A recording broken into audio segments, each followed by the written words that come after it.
and the tribes are surrounding them. They had no idea. Wow. And they just started throwing arrows from the shadows. Like, you could literally walk 15 feet and then be like, I'm just going to come right back.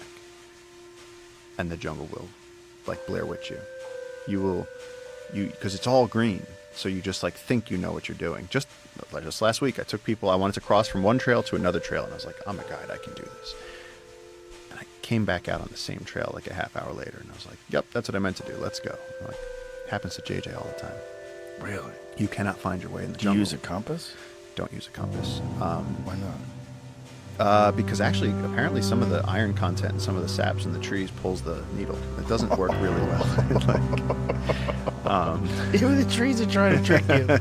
Oh my God. GPS is run out of batteries. You know, it's like you really just, you have to learn your bushcraft. You have to learn how to navigate in the jungle, and it's like which is pretty much, you have to get just amazing at dead reckoning and remembering your course, because it's so dense that, like, we play with people. We go, go see if you can go from here to there. And it's like, they can't go there. They can't do that as soon as you leave the river. So, like, I had gone out on this solo, gotten lost, gotten scared, and then been like, oh shit, what if I just, like, into the wilded myself? What if now I'm gonna be the next kid that went and died in the Amazon? And, like, I, like, slept in the hammock, but this is, like, as I was learning, so I didn't realize that the hammock that I had bought had a mosquito net on top, but the back was not mosquito proof, so they could stick through.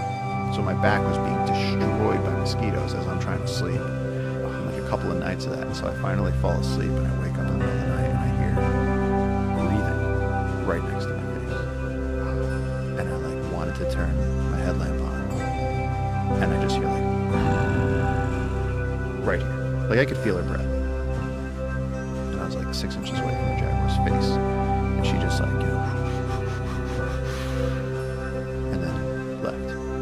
And she just came in. She wanted to see what that was. She was like, you're not going to move. That's what you're not going to do. She growled, like, right into my ear. That one's cute. That's a cute picture. That's a cute jaguar. Wow. And they vary in colors, the spots and everything, right? Like, some of them are much darker. Yeah. Well, I mean, yeah, actually somebody recently was like, where do you see panthers? And I went on this whole thing of, like, a leopard or a jaguar, just like you can have albinos, you have a melanistic one. Yeah. Wow. So, like, people would call that a panther, but a panther's not. There's no animal that's a panther. It's like, right. It's just another name for it. That is so beautiful. Black Look jaguar. at that thing. Yeah. Oh my God, that's beautiful. Yeah, in South India, they have the black leopards. What an which is amazing stunning. looking animal. Look at the muscles. Yeah, it's an amazing killing machine. And so, humans don't get taken out by them? I can only really speak for our region of the Amazon, but I haven't even heard a story about it. Really? Like no one. Our jags are just, we have, like, record numbers of jags. Like, I think they're listed as near threatened, and we have, like, some of the strongest remaining jaguar populations in the world. It's incredible. And Like, you barely see them. We barely see them. The last one I saw was 2 years ago, and some people, like, go their whole lives without seeing them. Really? Yeah. Well, because people walk off into the jungle and they don't realize. People, it's so funny living in the wild and seeing people show up there. And it's like, people come and they're like, they smell like shampoo and cologne and bug spray and deodorant. And they're just like, if to an animal that has such better senses than we do, they might as well just have, like, sirens on them. And, like, you are this shiny, glittering foghorn of attention in the jungle. And, like, every animal's going to run away from you. And so people are always like, how come you go out and you see so much stuff? And it's like, I only shower in the river. I live out in the jungle. I smell like they do. Like, I'm out there for weeks. And it's like, I'm not going and, like, shampooing my hair. It's like, and so, like, to these animals, like, they know when you're coming. Like, a jag's just going to be like, oh, there's a human. Do you wash with soap when you wash in the river? I do use a biodegradable soap. You have to keep your skin clean or else you just get infections. But, like, for the most part, like, my clothing, everything, like, I don't use anything that's scented because of that, because I want to be out there and just blend in. And that's whether I'm out in the field with elephants or whether you're out in Africa or India or whether you're in the Amazon. I want to be sort of, like, included. I want to blend in. And so, like, not that long ago, I was checking a camera trap, and I thought it was we had students at our research station at the time, and I heard, like, the leaves going, and it was, like, September, so the jungle was dry. And I turned around and I was going to scare this person because I was like, who walks that loud in the jungle? Like, you have no respect. And I turned around with my finger up, and this jag walked right by me on the trail. And was like, what's up? I just kept walking. I was like, finger up. I was like, okay. Oh, Lord. But I took that as good because at least I was, my like scent trail was so that he didn't know I was there. I could see it on his face. He didn't care. He was like, hey. But I mean, it was 6 feet away. He didn't even break his stride. He just walked by me and was like, yo, what's up? They don't think of you as food, so they just keep moving. No, and I think they're, with big cats, they're the mothers teach the young how to hunt. And I think they're so oriented, like with tigers, they're so oriented on horizontal, get the neck from underneath, break the neck from up top. And it's like when they see a vertical animal walking by, I think that, like, first of all, I don't know what this is. Second of all, it smells weird. Third of all, where do I even, you got to be desperate to take that risk. I don't think that they, lions are a different story, but with jags, with tigers, with leopards, I've never ever felt any fear being around a jaguar, like any fear. I don't even take pictures of them. I just enjoy it. Wow. I let other people take pictures. If I'm with people, I'll let them take pictures, but I will not lift my camera for a jag. I'll just stand there and just take it in. Yeah. You get to see them so rarely. I don't want to sit there finally seeing one and then put another screen in front of my face. Right. Look through it through some glass. Like, whoa. Yeah. Yeah, that's our camera. They've started to, that's from yours? Yeah. Wow, look at that thing. That is so majestic. What an amazing animal. Those glowing eyes. Well, that's the crazy thing. You shine your headlamp into the night, and then when things look back at you, you gotta wonder what it is. It's like, well, when there's two eyes in the front, there's two eyes in the front, yeah. But sometimes the deer, but then the jags do this thing where they move their head like this. They try and see around your headlamp. They'll like do this little side to side thing. Like the deer, they'll just blink at you. They'll just blink, and so you start learning the eye shines. You start learning the, because then you can be out there at night and you look at something and people are like, oh shit, dude, it's a jag, and it's like, no, it's a deer. When you were saying that the uncontacted tribe were speaking in monkey calls, what are they doing? So, JJ's dad used to tell us, he said, if you're ever out in the forest and something doesn't sound right, he was like, get out of there. He was like, because they will use the tinamou calls, like the undulated tinamou is like, but like, we know what that sounds like. We also know what it doesn't sound like. And so like every now and then you'll hear one that's, different. And like we all get freaked out because we're like, that's how we do it. That's how JJ taught me to do it. Like if there was a bunch of tourists right there and JJ wanted me to come over and like chill with him and we wanted to go hang, he would just do that and get my attention. And like, I know that it's not a tinamou, it's JJ. So it's like, they've taken that to a whole nother level where they can communicate.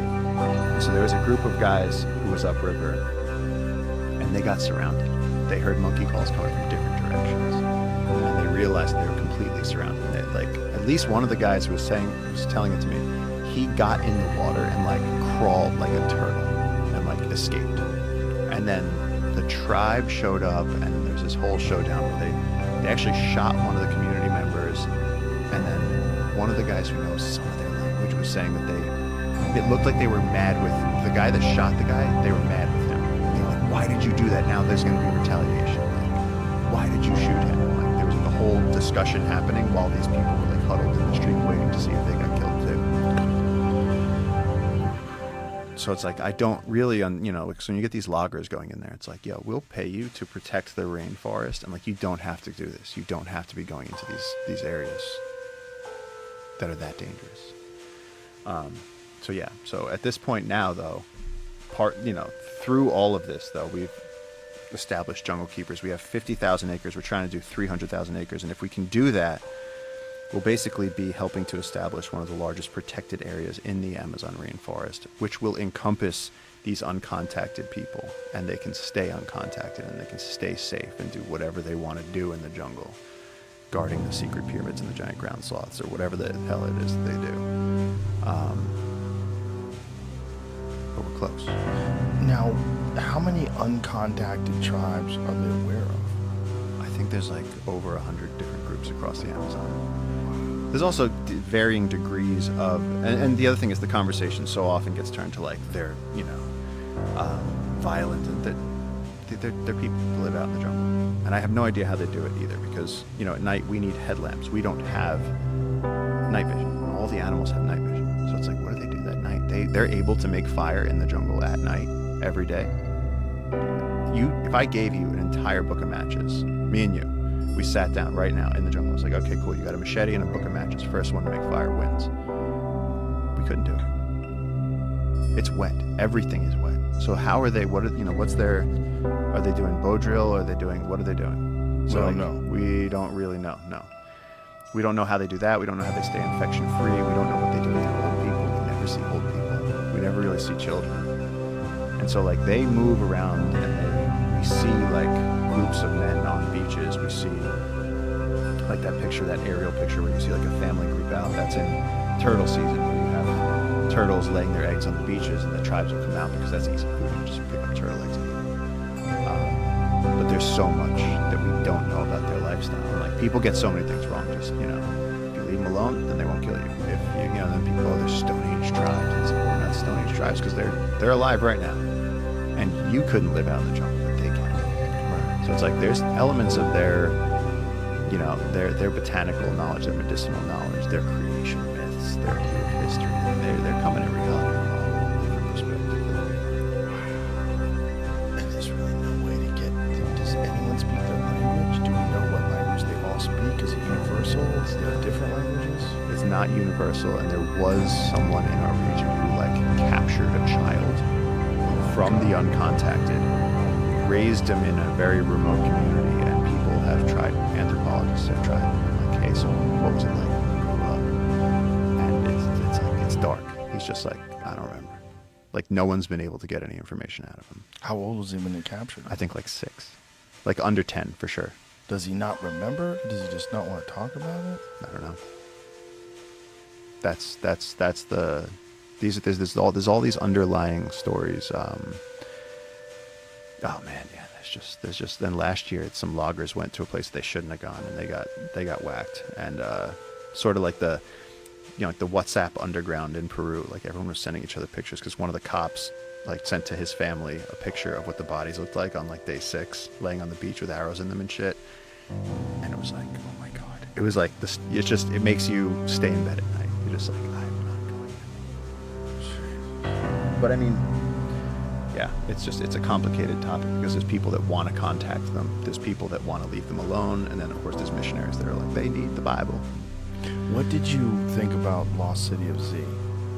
I loved the book. I wanted more from the movie. Of course. Yeah. There's only so much time. And yeah. Hollywood fucker. Oh, God. The book was fantastic, and that guy was out of his mind.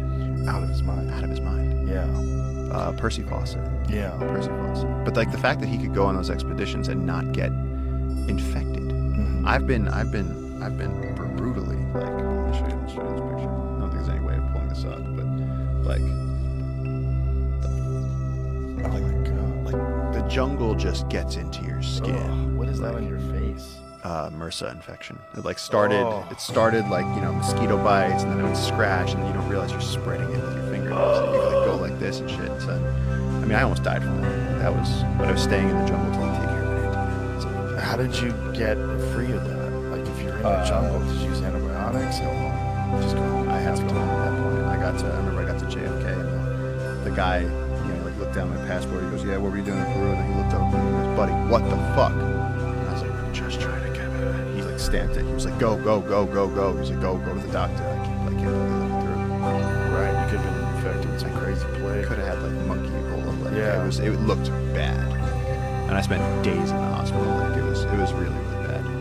But for Percy Fawcett to not, they would say other people would be dying. There was somebody, I think the guy's name was Murray. He came from the Shackleton expedition. He'd already been out with Shackleton, so he was like, I'm a real explorer. He didn't last any time with Fawcett. Because Percy Fawcett was just like, you can't keep up? Go die. You can go die with the mules. He just wouldn't stop. So my question is, did he go out and eventually get killed, or did he eventually go out and find the tribe that made him a king? There's no knowledge. There's no knowledge of it. Yeah, no one really knows what happened. And they said in that book that over 100 people have died looking for him since he left. Because then the other expeditions that have gone out, all of those have died too. I did an expedition right before Lex came, I did an expedition in March. And me and JJ went to the back. We basically picked a part of the Amazon that we'd never been to and went, let's go see what's over there. And it took us. You just picked a spot. We picked a spot because it was around in a place that, like, on the map, there's no towns, there's no nothing. So we said, let's go there. And it took us a week. We had to take a commercial flight to a smaller flight to a smaller flight, and then we had to take a boat for 3 days, 9 hours a day, to get to the start of the expedition. Now, when you do that, do you check to see if there's uncontacted tribes that have been reported in those areas? What you do is you get to the last town. And you go, You wait. what's that way? And they tell you. And the scariest thing, and this was one of the worst things I've ever seen in my life, was that there were these tiny little people there. And there was like normal Peruvians walking around, like loggers, gold miners, they're chainsaws. There's people who had gasoline barges. There's also prostitute boats that drive around, like brothels that go on a boat. Yeah, and you can pay them in wood. Surprisingly enough, board feet of timber, no joke. Whoa. Yes, you get to the real, like, this is a place where, like, you feel like you went in a time machine. And you get out there, and there's people with modern machines, but then off in the corner, there were these little people, and they were still holding onto their bows and arrows. And you look at them, and as soon as you look at them, they hide. And we were like, who are they? And they're like, those are the Nawa. And we were like, what's going on with the Nawa? And it turns out that the Nawa were shooting at the oil company guys that were trying to get into this deep, again, a part of the forest that never has been accessed before. Now it's starting, people are reaching deeper into the Amazon. And the problem is they'd be going up this river and there'd be arrows flying by them. Oh my God. So had they solved that problem, they funded the missionaries, sent the missionaries out there to talk to the Nawa and convince them to come back to the nearest town. So these are uncontacted tribes who are right there. Like, we're standing there, like, kind of talking to them. We're like, hola, and they're... How do the missionaries communicate with them? The missionaries go, like, Bible up, and they just hope. And they just fucking hope. Are these the Mormons? Like, what groups? I actually don't know. 'Cause Mormons love to do that. I don't know what group it was. I know I saw the missionary, and he gave me a dirty, evil look and walked away. Like, this is dark shit. It is The dark missionary gave you an evil look. shit. Oh, no, That's these are not interesting. people that are okay. And so these terrified... Think about this for a second. So what are the missionaries up to? They're working for the oil companies. They're clearing out the forest. They're clearing the way. They're just doing it peacefully. But are they actual missionaries, or are they acting as missionaries? There's whatever it is, they're going with the missionary protocol, getting these people to come in. So what they did was, through 2 translators from Spanish to Yine to Nawa to something, we asked this guy, and we had to stay away because we didn't want to get them sick, and we had to say, like, what are you doing here? And the guy was like, I'm trying to go back to my house, like where I live, not my house, my jungle. And he said, these missionaries said if I came here, that then they'd help me in the food and and they were very confused because the missionaries had brought back a boatload of them and kind of tricked them, because then when they got to the town, they just showed up to capitalist society, which, even though it's super remote, they're like, you want food? You got to buy it. And these people have a bow and arrow, but there's no more animals around because they've killed everything. God. And they go, but I want to go home. And the missionaries go, well, do you got gasoline? Now they're stuck. Oh my God. And how far? Like 3 days of driving in a boat, so like 70 miles by river. Oh my God. And so these poor people are coming into modern society 1,000 years late with their wooden bow and arrows. They're this big. They're tiny little people, and they're terrified, and no one's helping them. Oh my God. And it's the edge of the world, and it's exactly when I was reading this Comanche book on that expedition, and I'm going, this is the same thing. It's that manifest destiny. This is the end of their culture. There's no one who's going to help them, and they were just terrified, sitting there at the edges of the streets, and all these people are riding by on like motorcycles and rickshaws, and this boat's going by, and these people are trying to look for like a rat to shoot. Oh my God. It was terrifying. Oh my God. It was terrifying. I felt so bad for them because they had no idea. You could see they had no idea. And they don't even speak the language. They don't even speak. They're 2 degrees separated with language. So like you could speak Yine, which is the local tribal language there, but these people don't even speak that. They speak their language. So you'd have to go from Spanish to Yine to Nawa. Oh my God. And we were there, and these people were going. So how does someone know Nawa that you talked to? Because one of the Yine guys that I knew had been living there, so he picked up a few Nawa words. So they were going. So these people, how long have these people been there for? I didn't get that, but they were literally living in a camp at the where the trees were. They stayed by the trees. They wanted to be by the trees. Oh my God. And so there's people you could buy Coca-Cola there. This was you could you could buy gasoline, Coca-Cola, whatever. Way out there's a boat that has some gasoline cylinders. You can fill up your boat, and then this is the long. It's during the gold rush in Alaska. It's the last place before you go into the wild. Oh my God. And it was really horrible to see. And I think reading that Empire of the Summer Moon made it even worse because that's so dirty. So they trick these people into going to the town, and they just abandon them. Yeah. Oh my God. And these people, how could they know that someone would do that to them? They don't even know what a town is like. They right? don't even know what the town is. Oh like. my They're terrified. God. And so they're still, you see them. They're washing by the river and they're trying to feed their babies, but they're probably starving. no one gives a fuck. And no one gives a fuck. And they're Oh treated my like God. dirt too, because humans are humans, and so Right. no one wants to help them. Nobody can talk to them. And then of course they're kind of frustrated, right? Right. So they're not exactly friendly either. Right. Wow. Yeah, crazy. Have you seen that overhead fit? There's a view, like a camera is on the helicopter or something, and it's photographing these guys, and they're all fucking pointed bows and arrows. This one. How wild is that? You think that's wild? I can show you something that I can't show publicly, but look at this. Really? Yeah, I got something that no one's seen. Ooh. This is from last I'm gonna week. show everybody. No, you're not. This is from last week. Oh wow. So what Joe's looking at right now is a bunch of uncontacted tribes standing in the rain, and again, they don't speak the language of the people that are trying to interact with them. So this is across a river. Are these those same people that were in that town? These are not the Nawa. This is a different tribe. Oh my God, man, this is wild. This is like imagining what it would be like to run into people hundreds of thousands of years ago. Are you on the single guy yet? Yeah. Incredible, man. I mean, that guy looks like someone from the past. Yep. He doesn't look like someone from now. Yeah, and so what they did was they sent them a canoe full of bananas. Now that guy's standing there in the cold, shaking his head like he might just not know the word for blanket. It's insane, man. This is incredible. Yeah.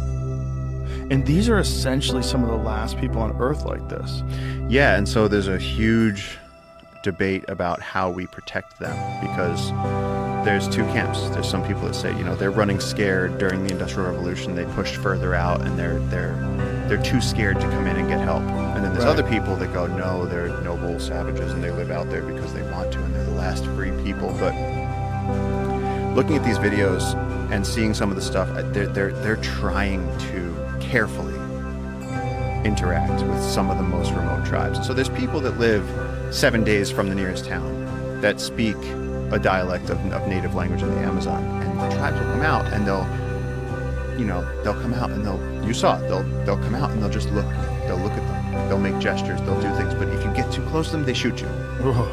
So you can't just go up to them and be like, hey man, what's up? Do you want some eggs? Right. You can't do that. Right. So what happens is this standoff on either side of the river where you have people that live a remote lifestyle and are very, very indigenous, but that can still interact with us, that know the modern world have seen a dollar before, have seen a spoon in the wheel. Wearing an Under Armour t-shirt. Yeah, exactly.